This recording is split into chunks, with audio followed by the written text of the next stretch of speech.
Estamos aqui de novo, dessa vez para falar da primeira crítica de um filme da Um Certain Regard, ou Um Certo Olhar, que seria quase como a segunda mostra, né? Tem a competição, que é a principal, e há Um Certo Olhar, que tem um olhar diferente de alguma forma para o mundo ou para o cinema. Geralmente são muitos filmes, primeiros filmes, né, de diretores, mas especialmente filmes de outros cantos do mundo que a gente não vê normalmente, né? Um pouco fora aí da indústria. A gente tem aqui o primeiro, por exemplo, nessa amostra, a gente tem o primeiro filme da história do Sudão em Cannes, ou o primeiro filme...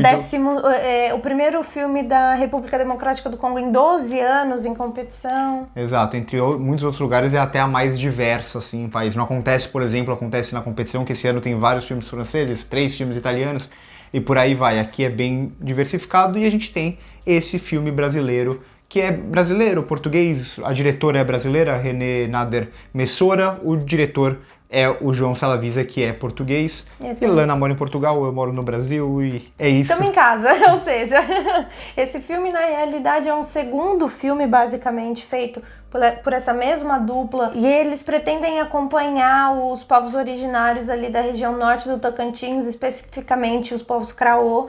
Então é o segundo filme que eles já fazem com essas mesmas pessoas, e aqui eles vão mais uma vez flertar entre a ficção e o documentário, né? Exatamente. O primeiro é o Cantoria, Chuva, eu não lembro o nome completo, mas é de 2018 e ganhou a Um Certo Regard, né? Que é muito bom e muito melhor do que a Flor de Buriti, infelizmente. A Flor de Buriti não rolou muito pra gente.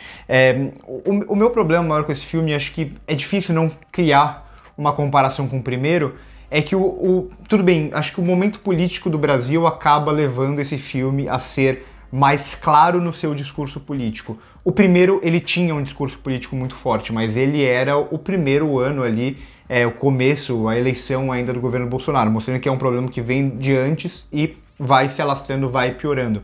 Então, no primeiro, para mim, funcionava muito bem justamente esse equilíbrio entre documentário e ficção, porque a gente tinha um foco muito bom nos personagens, ainda que nesse lado mais observação naturalista que o filme vai fazer, que vai mais pro lado do documentário. Então, esses personagens vivendo eles mesmos em uma história um pouco diferente, até com um pouco de fantasia, e o discurso político do filme partia a partir dos personagens se construía esse discurso político. Eu acho que esse ele vai fazer o contrário. Os personagens eles vão virar meros dispositivos para um discurso político que é muito claro ali, tem uma intervenção muito maior, muito mais evidente da direção nesse sentido. Eu acho que a comparação nesse caso específico da dupla Nader Messora e Salavisa com os povos Craô, eu acho que é uma comparação que a gente tem que fazer, porque no primeiro filme é muito bem feita, essa aproximação dos personagens, essa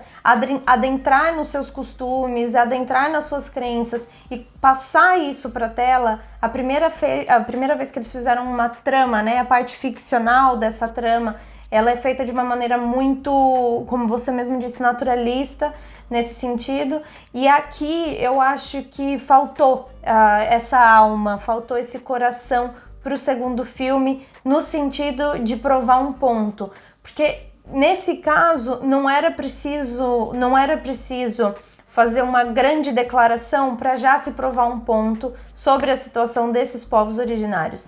Então, o filme ele vai se caminhando nessa autodeterminação, que é o que eu acho que não traz esse coração que a gente tinha no primeiro filme. Exatamente. Primeiro, principalmente, a gente vai ter um protagonista no primeiro filme, a gente vai entender o dilema central dele, e a partir de então a gente vai conhecer. Eu acho que o principal aqui é conhecer e entender o primeiro filme, algo que trabalha isso muito bem, de trazer a realidade deles, os pensamentos deles, o contraste deles com a civilização branca que os oprime de alguma forma. Então, eu acho que o primeiro filme faz isso muito bem.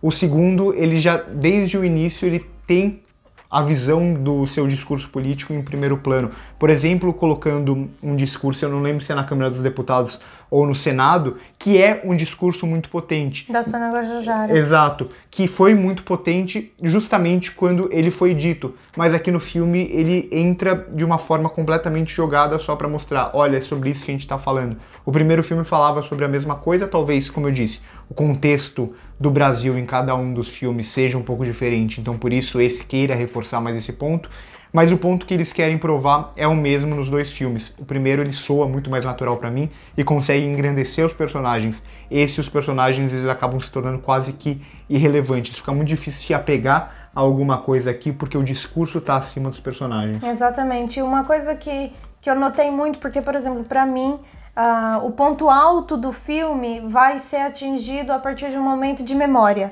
Quando eles resgatam um tipo de memória entre eles próprios, porque isso também é uma das coisas que o filme tenta passar, porque a memória dentro dos povos originários também está ameaçada. Então, é ali que a gente tem o ponto alto do filme, na minha opinião, e não é a parte que o filme pretende que seja o ponto alto. E é aí que eu acho que é a maior falha, porque o ponto alto dele, que ele tenta atingir no final, perde a força com talvez essa verborragia que tem de crenças dos próprios diretores, que eles tentam colocar ao longo do filme todo até chegar na parte final. É aquele lance, um filme importante não necessariamente é um filme bom. Talvez na maioria das vezes não seja um filme bom.